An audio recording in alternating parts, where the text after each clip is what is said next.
Good morning. Reviewing the conclusion of Ayin Beis, we are on the bottom of close to the bottom of page 1388, Aleph Shin Pei Ches. And we move now from Talmud Levana, moonlight, comparison of that to Talmud in Beriya, the world of Choshech, Boreh Choshech, bring light and illuminate even when things don't have the clarity of Atzilus. Now move to, in the world of Yotzer is where Mishna dwells, so to speak, rooted in Chagas of Atzilus, and this is in the world of Yotzer. And Yotzer is a world of Gilui. We say Yotzer Ohr or Boreh Choshech. So Choshech is Beriya, Beriya. So it's associated with the state of darkness. Yotzer is associated with the state of Gilui, Ohr, Yotzer Ohr, Yotzer Ohr. And on a very practical level, when you create something, so first you have, let's say, a raw piece of clay. It's not yet shaped and formed. There's no Yitzira, there's no Sura yet. Just raw, it's unshaped. So it's not as revealed. When you take that piece of clay and you shape it into a vessel or into some other object, and you define it, then it becomes clear shaped. So in a sense, where Beriya would be more like a general outline, the creation of the yesh, Yetzirah shapes the yesh into a particular details. Like we've spoken a number of times, that Atzilus is like the vision, the unified vision. Beriya is the outline, the skeleton.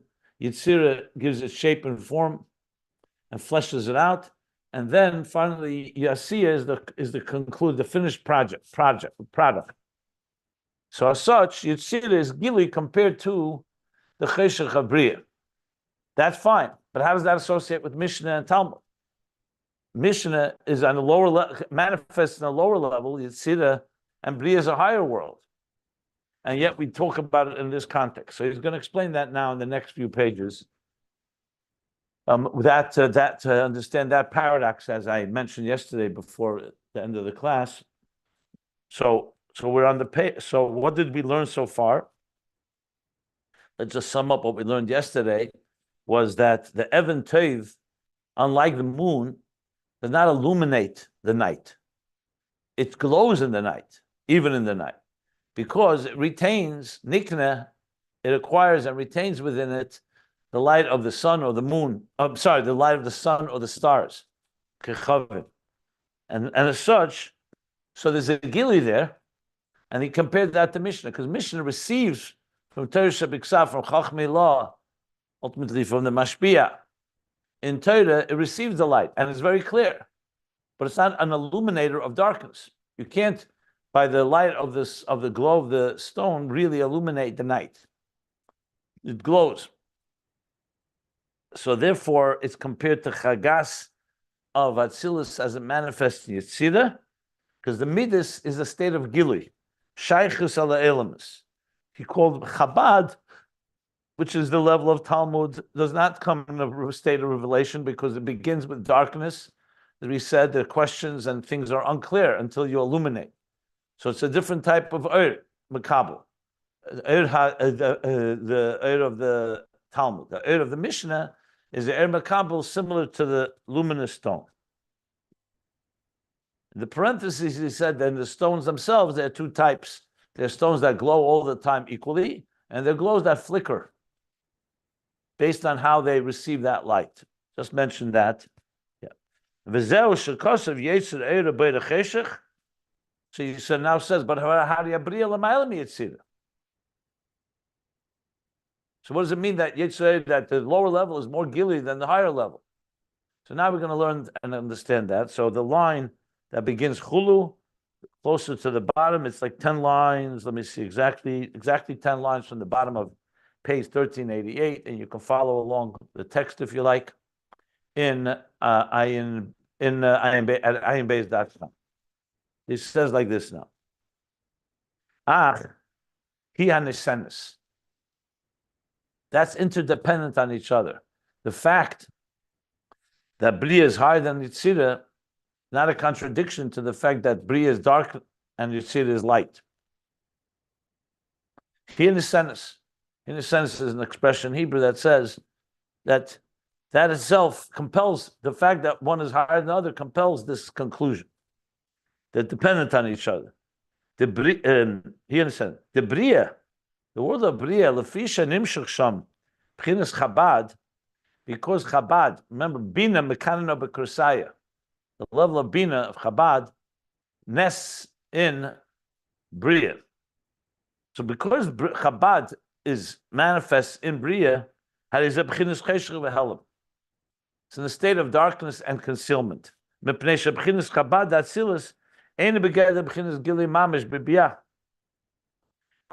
of Atzilus, remember, it's all originating from Chabad of Atzilus, as we learned earlier. So in Atzilus, of course, there's a very high, powerful revelation. It's a divine world. So because it's such a high level, it cannot just come down in a revealed way in Beriya. That's what he's saying here. Now, the interesting twist here is that Atzilus is higher than Beriya and Beriya, and there it is revealed. But only in Atzilus it's revealed. It's not revealed in Beriya because Beriya is a different level. Okay, is a lower level. We'll soon see how that plays out regarding Beriya and Yetzirah.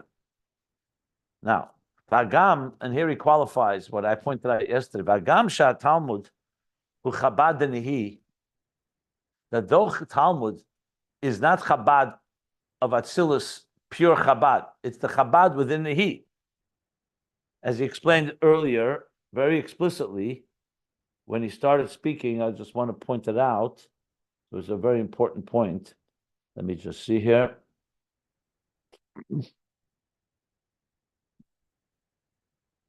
I think it was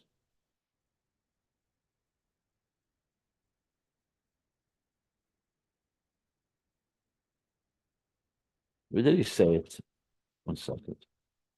Let me just find it for a moment.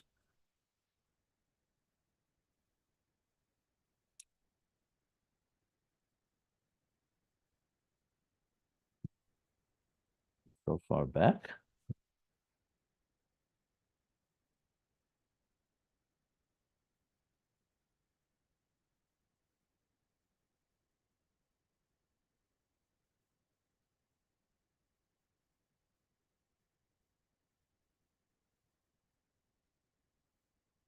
Woman.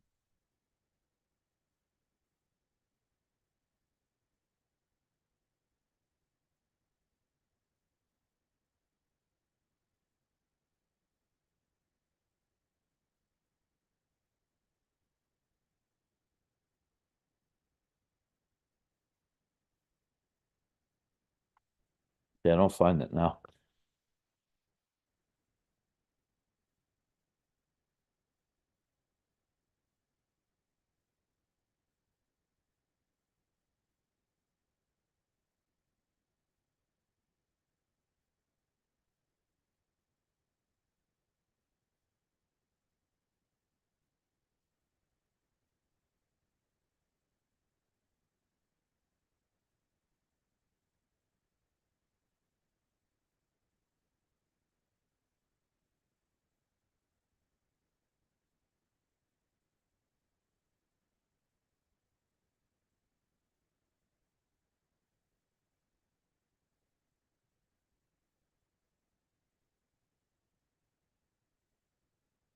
Okay, let me not keep you.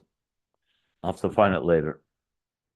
She says, Hagam Shatalmudim Chabad Nehi, whereas Mikra is rooted in Chabad of Atzilus itself. Chabad Nehi, why? Because Talmud is not the essence of the idea as it is in the source.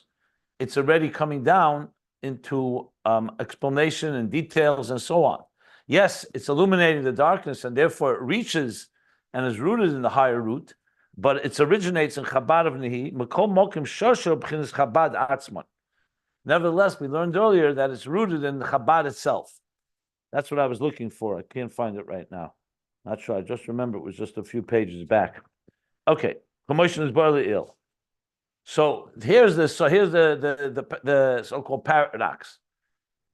So because it's radiating Chabad, and we know Talmud is a full explanation, much more than a Mishnah, and it's rooted in Chabad of Atzilus. So the Chabad of Atzilus cannot come down in a Gili Mamish and Biyah. Mashenkin Chagas Atzilus. Mishnah is not rooted in Chabad. Mishnah is rooted in Chagas, because Mishnah is taking the ideas of the verses of the written Torah and turning it into the kavim we learned. Chesed, what is right, what is kosher, what is not kosher, what is permitted, what is not permitted. Talmud is explaining it. So Talmud has something is much more Chabad as in the concept of understanding it.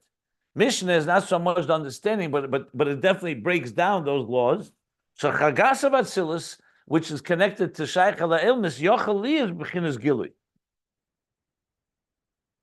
So in other words, something that is connected more to the intelligence is something that's more concealed. So for example, let's just take a very simple example. Take a physical example. When you have a scientist who makes many different equations, and those equations lead to a practical technology that can be used by people, let's say a smartphone or a computer. So there's one part of it which is the whole intelligence behind it all. And that is not accessible to most people. We don't know all the theories and all the equations and all the programming that goes behind the scenes into a working instrument or a working appliance. So that's what Talmud is. Talmud probes and understands that whole deeper understanding of it. Mishnah is the actionable, practical way of applying what it says in Mikra, in the Psukim, as we learned earlier. So in an interesting way, Talmud is rooted in the intelligence of it. Mishnah is rooted in the actionable part of it, which is the Midas. Midas means taking the moichin and turning it into a relationship with us. Like we learned earlier, that the Torah tells us what's kosher, what's not kosher, the whole breakdown of Mishnayos. The only reason we need a Talmud is because the Mishnah itself is brief, and we don't have full understanding of it all. There are many questions. So once the Gili Eira Chachma was concealed from the Amoraim, from the next generation, they needed to do this discovery and probing and analyzing of Talmud. So the Mishnah, for the Bali Mishnah, Rabbeinu HaKodesh, it was clear, because they received Ish Mepish, how you're supposed to implement Torah. And we know written Torah alone cannot be implemented without the oral Torah. So Mishnah is essentially the Chagas of the Chabad of Mikra. Talmud is a Chabad that comes to illuminate, like the moon, the darkness when it's not clear. And that's why you need to go into deeper. Like we said, when you're reading a book and you don't understand it all, the only solution is to analyze it and go deeper. And then indeed you are accessing higher levels. So, but initially, Talmud is because it's more of an understanding experience. Therefore, he's saying it's connected more to Boreh Choshech. It's not as revealed. Whereas Mishnah, which is rooted in Chagas, Yachalias, B'chinas Gilui. So both originate in Atzilus, but one originates in Atzilus as Atzilus is relating to existence, and one originates in Atzilus to more of the back end, so to speak, of the programming that I just described, of understanding the deeper meaning behind it all, which is necessary when you're in a state of darkness.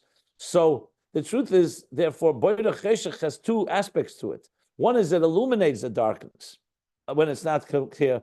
But here, he's talking not about illuminating the darkness, that originally it comes down in a state that it's not so clear yet. That's why it's Beriya's Choshech. Even though Beriya is higher than Yetzirah, but it's still in a state where it's not so clear, where like I said, because the intensity of Chabad of Atzilus can't come down in a full gili, whereas Chagas of the Mishnah could. So it's another additional point which can be a little confusing when you start comparing it to the other things we discussed. Because is Mishnah higher or is Talmud higher? But practically speaking, Mishnah should be higher, but Mishnah is higher in Gilui. Talmud is higher, as we learned, in Etzem, because as I said, it has to dig deeper in order to access the deeper reasons and the ayin behind the chachma gluya of mikra as it manifests in Mishnah. So that is what he's saying here to reconcile the fact that Beriya is higher than Yetzirah, but it's in a darker state because it's coming from the Chabad of Nihi, which is rooted in the Chabad of Atzilus. Okay. And now he's giving you an example, and then I'll stop if anybody wants me to clarify this further. Ukamoi, gadol b'yeser. Think of a very powerful light. I'm sorry,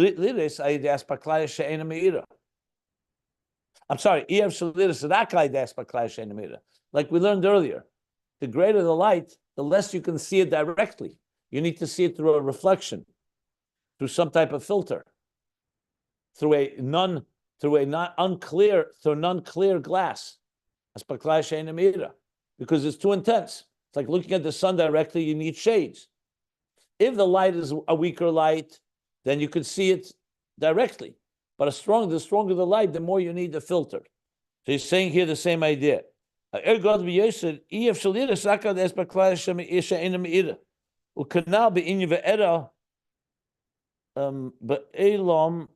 learned earlier that when it says he sees it, that I saw it, that's the Elam Habriya. When he compared at the bottom of page 1386. So he said, there's Ere Esadnai and a Kilo Yereni Odom. And by Moshe it says that you cannot see. So how do you reconcile that? Because the seeing is you're seeing a lower level.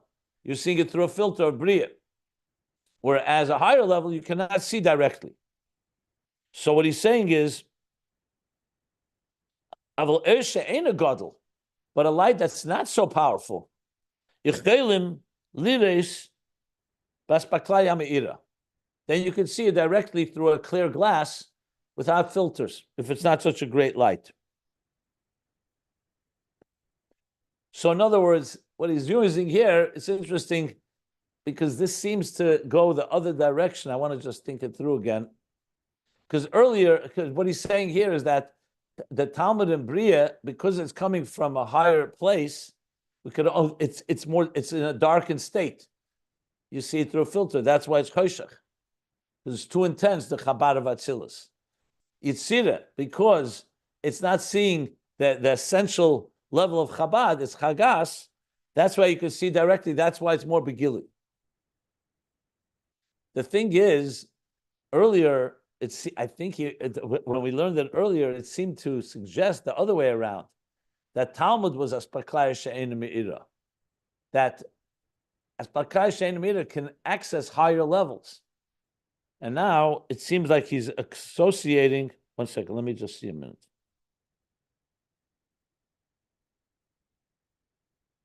Actually, no, it is fit, because what he said earlier was Talmud was like a Splaklaya She'ena Me'ira, so you see higher levels, but you see them through a filter. Mishna is maybe lower at a lower level. You don't see the etzem, but you see it directly. You see the muhus of it. So it does fit to what he's saying here. Okay. Let me stop here if any questions, anything that needs to be clarified, because this is a little like, it's not as direct as I would like it to be. There's a lot of details here that seem not to contradict each other, but different nuances, different aspects of it. Because at the end of the day, which is higher? So in the world of Gilui, clearly Mishna is higher. Yetzirah is higher in the world of Gilui, as we're going to learn now more at length.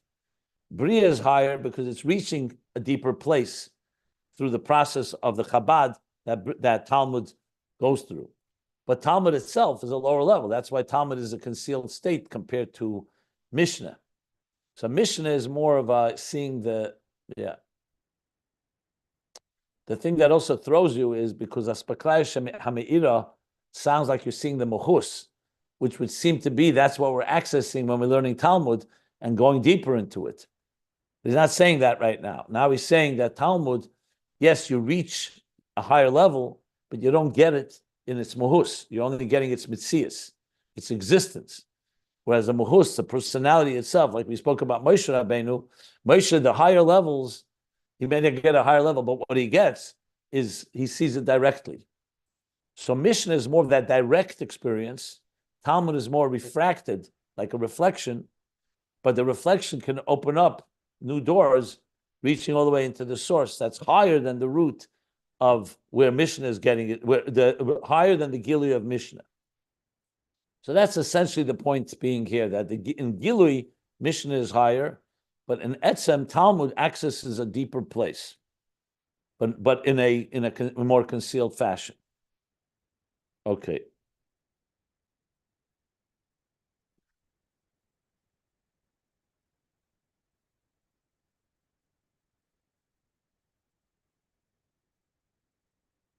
So it's like almost if someone were to say to you,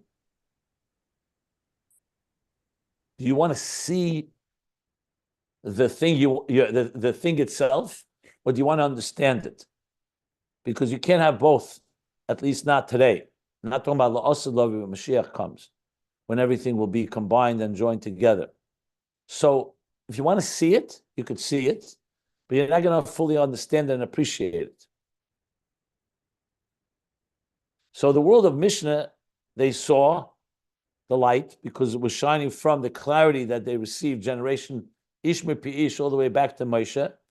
But can that be understood by everybody? No. That's why the next generation of Talmud has to go and start digging and probing and the pilpul and the disagreements to try to understand what the Mishnah says. But when they do, it's a real understanding. But understanding is like a chacham adaf menavi. It has the ma'ala because you've reached deeper places, but it doesn't have the clarity, the absolute clarity of that crystal clarity that you get when you see the light itself, like Mishnah does. Now, ultimately, we want both, and we will have both. But now, when we compare the two, we're talking about in times like today, the difference in Mishnah and why they had to have Talmud. That's the distinction here. So, though Talmud, therefore, is Beriya is higher than Yetzirah, but it doesn't mean it's more revealed and crystallized as much as it is in Yetzirah, which comes from Chagas of Atzilus, where there's the Aspaklai Ha'me'ira, like he says. Can you take a question? Yeah, I stopped there. I just wanted to make sure that this is spelled out clearly so we understand it perfectly here. Okay, go ahead. Right. So I may have asked this question the first time we went through this. I asked a variant of this question the first time we went through this. So bear with me because it's a different question. I think the last time we went through this, I asked if Talmud, Gemara specifically, reaches the etzem more, less gilui but more etzem. Then the first time I asked, I said, "Well, how can it be that the Amoraim, they're in the pilpul, they're back and forth, and they're saying this is the answer, no, this is the answer, and sometimes they're opposites, they're diametric opposites." And then there's they're saying shnehem emes, they're both true. The majority decides, but shnehem emes. And my question this time, second time around, is because it's reaching the etzem, and we talk about even keser, right? Not even an Atzilus, because it's the Chachmas is the source of the Chachmas keser. Is this related to the notion that when we and I'm sorry, I'm not going to find the right verbiage here, but like in the matter of tshuva, the way to do tshuva ila is when you reach the higher level. I'm not quite sure which level. I guess maybe it's Atzilus. But anyways, the idea that to get tshuva, to get the Eibishter to forgive a sin, you have to reach a place that's higher than sin, that a place where do you understand the question? No. Oh, okay. Well, we talked about when you want to do tshuva, that you if you do it right, you can reach to a place that's above. I understand that. I understand. But what's the connection to what we're discussing here? Etzem. That the notion that the Amoraim say Shneim Emes, that but says Shneim Emes, I'm not sure what that means. Shneim Emes. How's that related to Tshuva? Shneim Emes. What does that mean?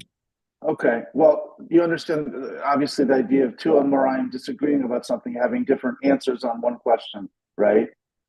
And the question can be that someone can come and say, how can they both be right? And the answer is they're both right. One happens to be more right or more applicable, more appropriate for. But what we What does it have to do with tshuva? Is that your question? yeah, and I'm not sure how that's relevant here.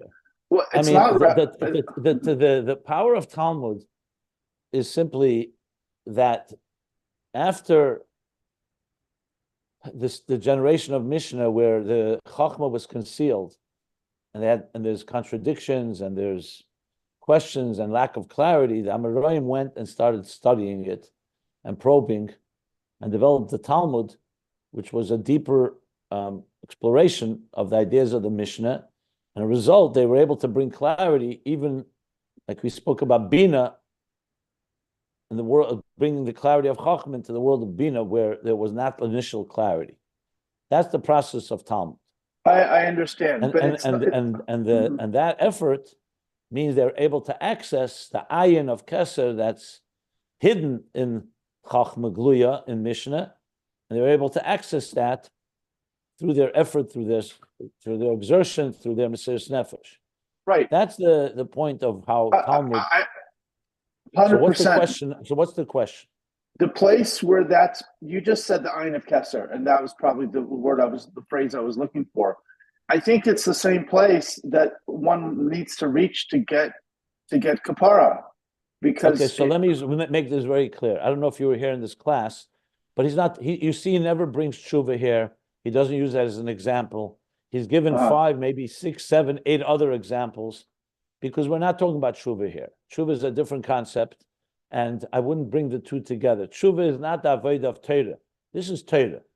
This is not Mamata Lamaila. This is in Mamata Lamata itself, the process of Mamata Lamaila in Torah Ohr. How do you bring the Torah Ohr into a world of darkness? So there is a similarity that, yes, so you go lower, you have to reach higher. In order to bring down the light into a darker place, you need to reach a higher source. There's something in common. But I made it also very clear that is more the other section of Ayin Beis until page 1350, where he spoke about Tshuva and Baal Tshuva and about the distress that leads us to the Helam Ha'atzmi. That's not what he's talking about here. Here he's talking Mamay Lamata, Torah, the Hamshach of Ur, even in a darker place. And I pointed out that these are two different tracks, and later we'll discuss how they come together. Right now, a few classes, maybe 3 classes back, I gave a whole discussion just on the difference between Mamata Lamaila reaching the deeper levels and Mamay Lamata reaching the deeper levels. So if that's what you're touching upon, I just simply refer you to the. Okay, I'll go check it. There's 2 different tracks. That. Yeah, okay. And I wouldn't. So they have something. Yeah, go ahead. So the only thing in common is that yes, that you can reach a deeper level. You reach a deeper level when you have to go into a darker level, lower level, like we're learning here. What's not in common is where they reach. Here you don't have language of Helama Atzmi. Here you don't have language like that, because he's not talking about that Mumata Lamaila of through Tefillah or Tshuva for that matter. But thank you. That was extremely helpful. But just to clarify, a quick follow-up, is there no association between the Helama Atzmi and the Ayin of Keser? Not right now. No. I guess that was really my question. I just couldn't spit it out. Yeah, at this point, I would keep them separately. There will be a connection, because ultimately, remember, everything comes from Hashem Echad. So everything does ultimately. Right. That's where I was headed. Yeah, but we're not there. That's why I keep saying 550 pages. The Rebbe Rashab spoke about Mamata Lamaila, with the conclusion of Einoid reaching those levels. Then he said, and now we're going to talk about Mamay Lamata, Torah. This is a very clear distinction in Ayin Beis. So right now we're in Mamay Lamata. We're not talking about that. So I've said it to you. I said it to others as well. We will get to it when we're ready to get to it. Right now we're learning Mamay Lamata Torah. In Torah itself, there is overlap, because there's in Mamay Lamata, there's also Mamata Lamaila. Just like in Mamata Lamaila, there's a Mamay Lamata. So I've said this, I think I would probably say at least, in my opinion, probably 40, 50 times. Not that I'm not complaining but I think it's important just to, I don't know if I'm getting through or not. It's two different tracks that the Rebbe Rashab completely keeps them separately and discusses them separately. Then at some point, not Ayin Beis, because the Rebbe Rashab never concluded Ayin Beis, but my intention is once we go through Mamay Lamata thoroughly, then we're going to go back and say, what would the Rebbe Rashab have said, or likely have said, in joining them together, which we haven't done yet. I bring it up because we have learned it, and I do want to make reference to it. But the full discussion of this, frankly, I have discussed it as well as, I even pointed out pages all the way back in the beginning of volume 2, where the Rebbe Rashab speaks specifically, what is the difference between Mamayla Lamata and Mamata Lamayla? And so what you're touching is back to that again. So I'm just pointing that out. Okay, fair enough. Fair enough. That was very helpful. Thank you very much. Are there any other questions? I think we discussed this, and I know you agree with me. And I will say this. Again, I have no problem saying what I just said, but I will tell you this, that if we don't understand what he's saying here, explicitly here, not connecting it to tshuva or tefillah or mamat lamayla, we'll never understand how to bring them together. You have to learn what he's learning right now. It's vital to understand exactly what we're learning. To me, right now, the complication here is Mishna and Talmud, how they work with each other. And it doesn't seem like anyone's bothered by it. I'm very much bothered because I'm trying to point out there's a lot of seemingly contradictions here. Which one is higher? Is it Talmud that's higher? Is it Mishnah that's higher? Now, I understand. But you have said... So this to me, frankly, this right now is the real challenge is to explain. He's going to explain more about Helam and Gili in this context, but this is the real core of what we're learning right now. I get that. It seems like the differences between Gilui and Mahus. In Mishnah, there's more Gilui. Metzias and Mahus, yeah. Metzias and Mahus. In Mishnah, there's more Metzias. No, I know that. He said that explicitly. That's Metzias and Metzias. Yeah, but still, the thing is that it would seem to make more sense that Beriya, or let's put it this way, Talmud and Choshech should be a step below Mishnah, not a step higher than Mishnah. Even though, yes, it's rooted. Anyway, if it's clear to everyone, great. I'm just telling you, I'm struggling with it. Well, if you're struggling with it, then we obviously don't understand it as well as we think we do. I'm just going to speak for myself. But maybe, but listen, sometimes maybe because I'm overthinking it or going deeper into it, just pointing out that I'm struggling with trying to figure out exactly this whole Chabad Chagas thing. Because on one hand, Chagas is more Gili. On the other hand, Chabad of Nehi, in other words, Talmud is Chabad, Mikra is Chabad, and which one is which? It sounds to me that Talmud is the Chabad as it illuminates, like the moon illuminates the darkness, but it's accessing higher sources. Whereas the Chabad of Mikra is more Gili in Torah itself, Mamay Lamata, Teusha Biksav. But anyway, it's not, I'm not saying here that something is completely confusing. I'm just struggling with the balancing of the two. It's fine. We're making our way through it. We're going to learn more. As I said, it's almost 10 pages that he's going to talk now about this until he gets back to Beriya. Yeah. All the way till quite a while. Go ahead. So, you wanted to, someone else wanted to say something? I was going to say, the way I reconcile it, at least for myself, is the example of the sofer that the Rebbe Rashab used earlier. I think it's about an author. If you want to write a book, the deep thoughts are very, very close to you, but yet they're hidden. That would be the level of Talmud, and that's the discussion of the Amoraim and time, because that's basically different thought processes that are going through an author's head. Then the Mishnah is like more of a general idea. Okay, this is more collective and more of what I want to say in a book. And Mikra is actually the written book. Now, on one level, the Mikra, which is a written book, is the Gilui of the etzem, of the deepest level, because now it's all in one on one ordeal. So therefore, it's a revelation of the etzem. But on the other hand, when you look at the Talmud, because it's the inner thoughts of Hashem, inner thinking of Hashem, then also because it's hidden, but yet it's very close to the etzem. That's the way I understand it. I think it's correct. What you said is very accurate, in my opinion. And it is correct to say exactly that. We spoke earlier about Sipur and Sefer is exactly that. In other words, if in the time of the Mishna, they were able to read the book and understand it. So they didn't need to probe deeper into the author's intentions. Whereas in Talmud, because they didn't understand exactly what it says in the book, because the Mishnah is not so clear to them, doesn't have that clarity, they have to probe deeper into and go back to the author himself. What is the author's intentions when he wrote these words in the first place? So that is, yes, that is an excellent way of understanding this whole concept. The question really is more what he's going into now, that he said already, and that's, I think, quite clear.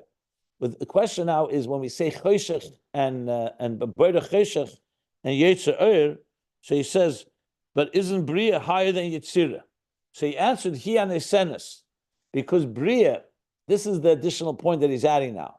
Because Talmud is rooted in Chabad, and Chabad of Atzilus can't be fully revealed in Beriya, it's more of a darkened state, like a reflection, like a spaklaya she'eina me'ira. Mishna, on the other hand, because it's rooted more in a revealed state, it's revealed in Yetzirah, Yotzer Ohr. It's Ohr and Gilui. So here, you have to say that what he means by that is that we're not talking now in the generation of the Amoraim, the generation of the Tanoim, who do read the book and understand it without needing to dig deeper, because it was passed on to them generation after generation. That's the state of Gilui. So this is where it gets a little more complicated, because so Talmud is rooted in a higher place, but it hasn't yet been revealed. That's why it's still in a state of concealment to some extent. And when it is revealed, it's accessing a higher level. So that's where I'm not so 100% clear how the Choshech plays. Like, what's the role of Choshech here? The understanding of that it illuminates darkness, that's clear. That's the whole point. The Amoraim came to illuminate things that were not clear. They were living in a state, he said, Nisalim HaChochmeh, like the night, and the moon illuminates the night. Good. But now he's saying that's something a little more than that. That Talmud is rooted in Chabad, and Chabad can't really be revealed in its full sense, like an Atzilus and Beriya. So it's more a state of Choshech. Mishna is rooted in Chagas, which is more like a Gilui in Atzilus, and being that it's not Chabad, it's not as high as Chabad, that's why it could be revealed in a direct way, like a spaklaya me'ira, in a clear way, without the reflection or the filter. That's where but that's the additional point that he's going through right now. The only other thing I would add is that the darkness, it's dark to us. This does, I don't want to fast forward too much, but this gets into Yichud Tata and Yichud Ila, but because it's only dark to us. It's not dark to the Eibishter. So it's just the point I would add, I mean, godliness is everywhere. That is correct. But the discussion here is not from God's perspective, it's from our perspective, of course. Yeah. And remember, from God's perspective, you wouldn't need Talmud in the first place, because he sees everything in the. We're not talking about Hashem himself. Yeah. Yeah. And even the Talmud, even the Chachmei Mishnah, the Mishnah sages and Moshe, of course, they see it also through the written and the oral Torah as they received it. So that's clear, obviously, but okay, fine. I think enough said on that. But the point that you said, that for the Tanoim, it was clear. So where are we putting the division? The Talmud is rooted higher. In which way? For the Tanoim, it was like to us, the Mishnah, or no, because this is what he's been discussing in the last 10 pages. How Bina enriches even Chachma. Because Tanoim, it's only in their world. They can't explain it with that clarity to a world that's not on their level. That's number one. Remember he said about Chesem Emes. What does Bina do? First of all, it confirms and affirms, even outside of the world of clarity, that the truth of the idea. It also does it in a way that's mukhrach, like an airtight case. And finally, it removes all questions and doubts. That process It's like asking, what does Talmidei Yesem Mekulam do to the teacher who taught the student? And yet the student enriches the teacher. That's understandable. That they didn't need Talmud to have the clarity, but once it went into a darker place and had to be brought down to that level, it revealed deeper levels of from the author, if you wish. When you say Arevi Malai Divrei Sofrim Miyayin Shel Torah, that's what it means.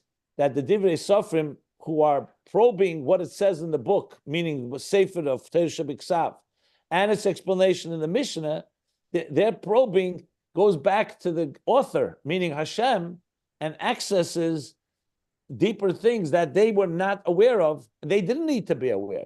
No one is saying there's a sudden in the Tanoim. They were lacking something. For their time, it was exactly where they should be. But once the Amoraim achieve what they're achieving, everyone gets enriched. In other words, if the Tanoim were learning the Gemara, would they learn anything from it? I think the answer would be certain things would be have been clear to them. They wouldn't need to be spelled out. But there's certain things that once they were spelled out, I'm sure also would enrich the Tanoim, even if they didn't need it in their time. This is common in any process of developing an idea. You know, you see sometimes teachers, brilliant teachers, and then their students, when they began exploring and deliberating and brought out, let's say, new details, some of the teachers said, wow, when I heard my student explain what I had taught him, I myself learned something from it. That's not that indication of any flaw on his part. It's just that's the process of intelligence. As you dig deeper, you reach deeper, higher levels, like what we're calling ayin, that is concealed in the chachma gluya, and you're drawing it down, like we spoke about the flintstone. When you strike the stone, you get sparks that you wouldn't get if you didn't strike the stone. So the Tanoim are more like a shalheves kshura b'gacheles, like a hot coal, and you fan it and you reveal the fire. But when you strike it with a lot of effort and you have questions and dark, like I said, kashas and halomis, and you reveal more, you have to dig deeper, everyone gets enriched in the process. Look, it makes a lot of sense. Is this also to the Eibishter? Because by him, what do you want to say? It reveals okay, well, we're going to learn that something? later. When the Eden are mashpia into Torah, we're going to learn soon. You have the concept of Natschuni, Boni Natschuni, where the Eibishter says that Rabbi Bar Nachmani, who paskins not like Masifta de Kutshabrichu. So you have an element. You can't say Eibishter mamish, but you could definitely say you're Megala deeper. It's like I eat through Avedas, Megala deeper levels of Elikus. In Atzmus, you have to be careful that you're not really. I mean, the Eibishter is a shalom. So I don't think you want to say it's a chidush the Gaba Atzmus, but it's a chidush definitely in the Shtalshus, and B'meila Atzmus wants that chidush. I would wait with that till we learn later about this. You know, whether when we say a chidush in Torah, what effect it has on Lamaila. You know, we've talked about Avodah, how much it affects Lamaila. But the Gemara in Bab Metzia, Natschuni Bon Natschuni, is a strong one. The Eibishter says, you have been victorious over me. You've prevailed over me, you know. So there is that concept. But that we'll learn later. You know, that's when we get to Eir Hariyah, whether the eye needs the light or the eye can ultimately generate light. We'll get to that. I don't want to talk about that yet. It's a little later. We'll talk about that. Okay. Good. In general, you could say about the topic on this Ave that this is going to make a higher level than it was before the creation. This is there's also no question. something Torah that leiba needs. shamayim. When we learn Torah and when Mekayim mitzvahs lamata, you're mamala the taiva, like you said, Nisava Kadosh Baruch Hu Yishlei did it b'tachtenim, which Torah lamaila does not really have until we learn it and implement it below. Yeah. But at this point, I would stick to knowing this. Here we're still talking about Torah illuminating us. We're in the dark, meaning a neshama in this world. And we need Torah to shine and give us a gilui. The question is how that shining works. So we learned about Mikra, we learned Mishnah, and now the Talmud is that it's illuminating even the darkness of this world. Let's just sum that up that way. That's what we're learning right now. We're not talking right now yet how the Avodah of this, what I just said, enriches the higher levels. We're talking about how it draws from there. It reveals higher levels. So basically, the process of Talmud reveals the ayin of Kesed that on its own is concealed in the kernel, in the seed of Chachma, like we learned. Okay.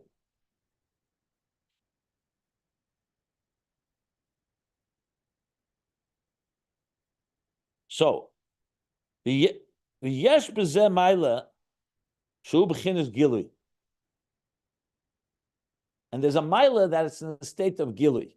So even though we just established that the Helam of Talmud rooted in Chabad is reaching a higher level, however, it's not revealed, or it's revealed through filters.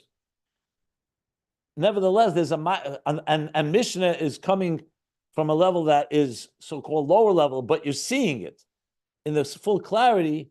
He says there's a quality in Gilui.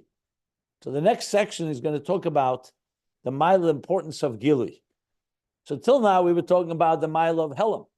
Well, till now, I don't mean till now all the way. I mean the section of Talmud, the quality that happens through what Helam leads you to. But remember, at the end of the day, Torah is Torah Ohr. Torah is a Torah of Gilui. It's a Gilui in the Helam, meaning a Gilui in the darkness, in the Yesh, and so on.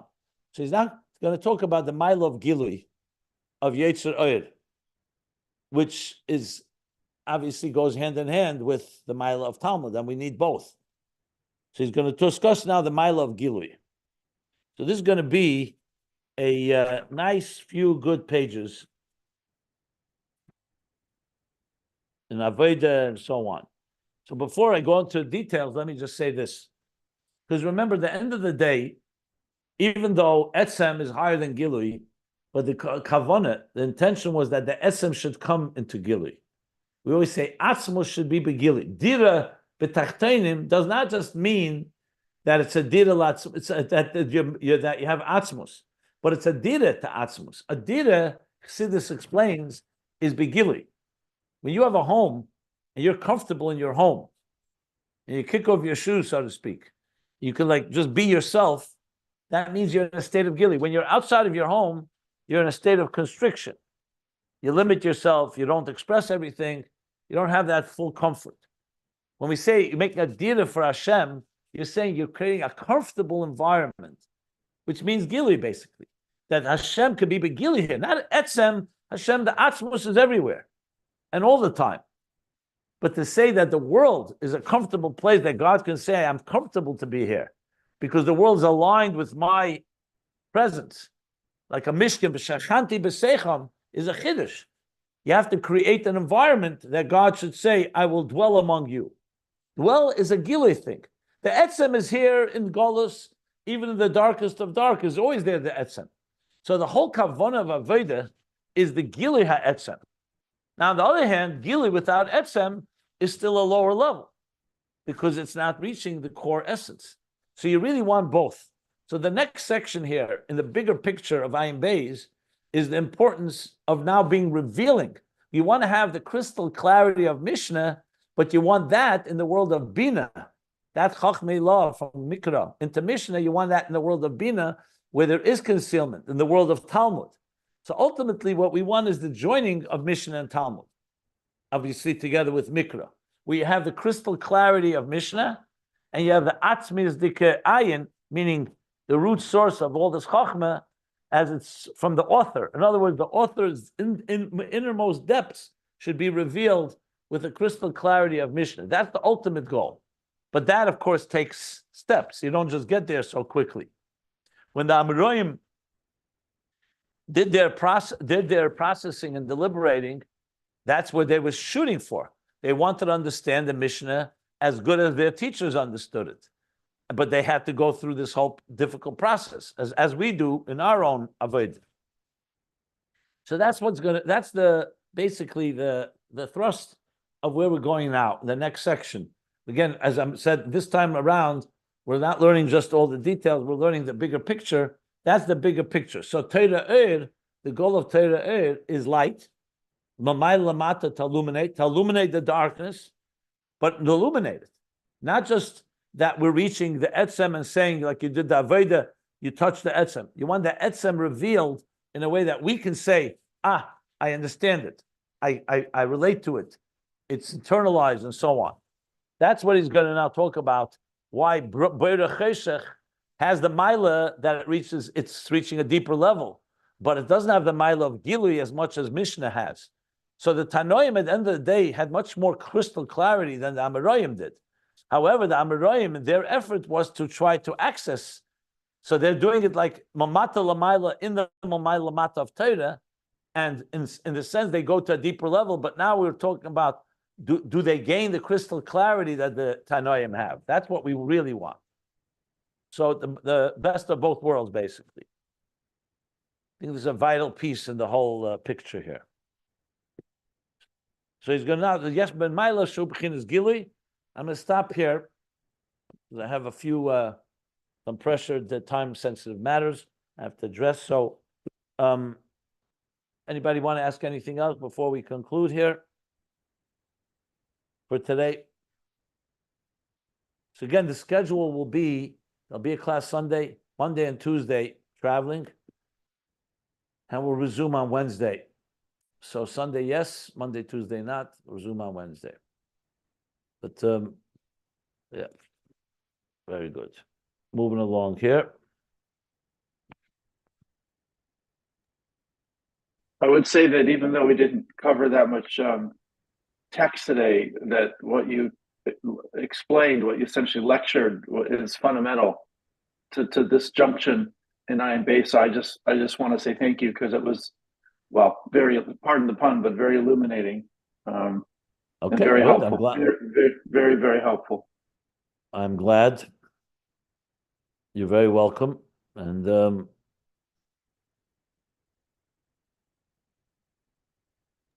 I can't wait to read your write-up.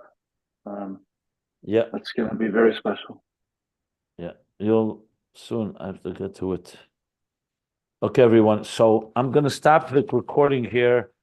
Mamish at the bottom of page 1388.